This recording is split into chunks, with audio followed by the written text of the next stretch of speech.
Greetings to all C3RF members and friends across Canada and indeed around the world, and a special welcome to the folks at Veterans for Freedom on their dedicated streaming channels as they view this video summary of the C3RF update for 12 July 2024. The title of this update is Blasphemy, and it picks up where last week's essay left off with establishing the fact that there's an easy parallel that could be drawn between the flotsam caught up in the rotational fields of a whirlpool and our own civil service agencies, including our police services, as they circle the drain created by a woke Canada. Thing is, and as noted, the downward trajectory of these politicized services is accelerated by the curtailment of anyone's right to disagree with the process and its underpinning narratives. Such bleatings are attacked as disinformation or even misinformation and declared out of bounds. Worse still, and even more punishable, you could be declared to be a hater and, in accordance with a growing body of anti-speech legislation, be consigned to house arrest, if not life in prison, for your hurtful rhetoric. When it comes to what can and can't be said in today's Canada, one need only look at just what words are rewarded and which are deemed to be worthy of punishment.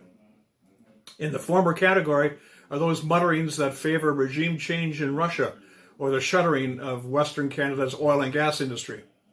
Get ready to be taken to the woodshed, however, if you demand the rationale for such bold moves, or if you're really looking for a thrashing, you insist that equivalencies should not be drawn between our core ally in the Middle East, Israel, and its nemesis in the form of the declared terrorist organization, Hamas.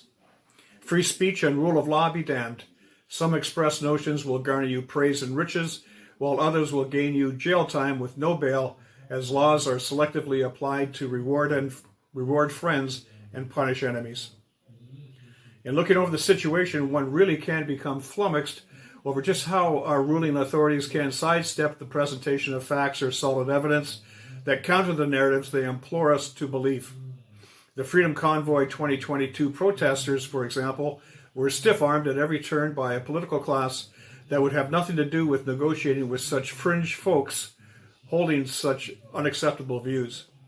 This in contrast to the same regime that bent over backwards to dialogue with the Indigenous and eco-activist supporters of the Wet'suwet'en hereditary chiefs and their opposition to British Columbia's coastal gas links, even as they came perilously close to shutting down the nation's rail transportation network. Transparent and open dialogue has seemingly become a very situational prospect in Canada and very dependent on how your narrative stacks up against the preferred storylines of the government. Of all the preferred narratives proffered by the federal government, perhaps the most venerated and worthy of protection and advancement is that of rampant Islamophobia. This was made absolutely clear early on in the new Liberal government of 2015 when, in 2017, it succeeded in ramrodding Motion M103 through a House of Commons vote. The motion pigeonholed Canada as systemically racist and a religious discriminator, especially against Islam and Muslims, and did so on the basis of cherry-picked data supplied by Sharia-supporting organizations. It could be surmised that the passage of Motion M103 represented a major push aimed at shielding Islam and Sharia law in particular from any criticism or critical examination. Indeed, and as Barbara Kay noted in her C3RF In Hot interview, lacking the overwhelming negative response by the Canadian public writ large, the motion's passage could easily have led to the formal legislation of Canada's very own blasphemy law. Regardless, its passage certainly did open the budgetary spigots for Islamic organizations, with millions flowing from racism-based slush funds to their own coffers. Public pushback, however, nixed any chance of specific Islamophobia legislation, even as governments kept a sharp eye out for words or deeds that would ruffle Muslim sensibilities. This was made clear in the infamous hijab hoax event that saw the Prime Minister pounce on false claims that a young girl had her hijab cut away from her by a man with scissors while she was making her way to school.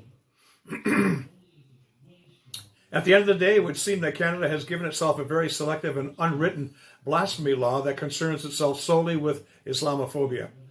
The proof is more than in the pudding and has been demonstrated on a daily basis since the horrific and barbarous attacks of 7 October 2020. So it is as we witness persistently slack law enforcement during disturbances aimed at intimidating and harassing Canadian Jewish communities. Indeed, these events have grown in severity over time to include the shooting up of synagogues and schools. On the other hand, the same clandestine law spares no horses when it comes to punishing those who would actually deign to discuss the compatibility of Sharia law with Western liberal democracy. So we have seen with the case of British citizen Tommy Robinson during his recent visit to Canada.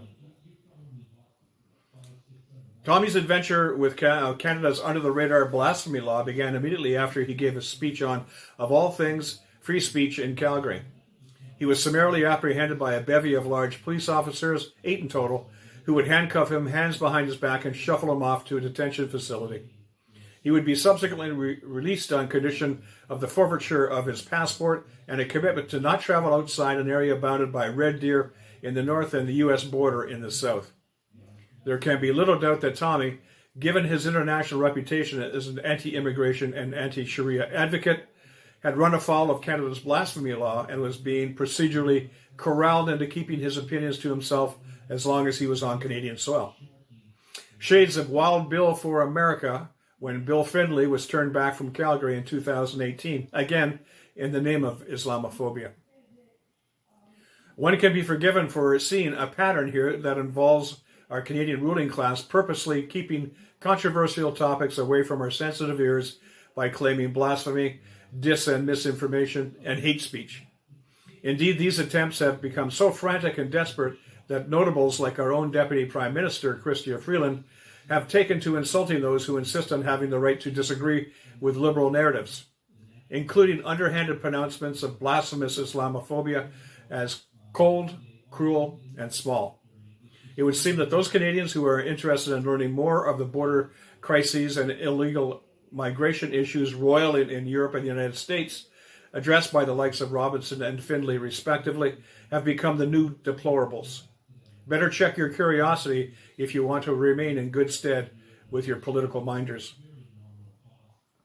Mr. Robinson would be sprung from detention and cleared for unrestricted travel in Canada shortly after the intercession of top-notch lawyers.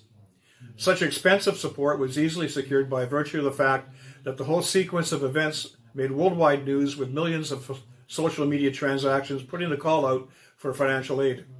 The cold, cruel, and small deplorables cited by Minister Freeland would vote against her slurs with their wallets, and the government would relent, for the time being. Still, it would continue its effort to shore up a blasphemy law behind closed doors with its Bill C-63 online hate speech deliberations. These lawmaking efforts include a special emphasis on curbing Islamophobia, as detailed in the agenda of the overseen House of Commons Standing Committee on Justice and Human Rights.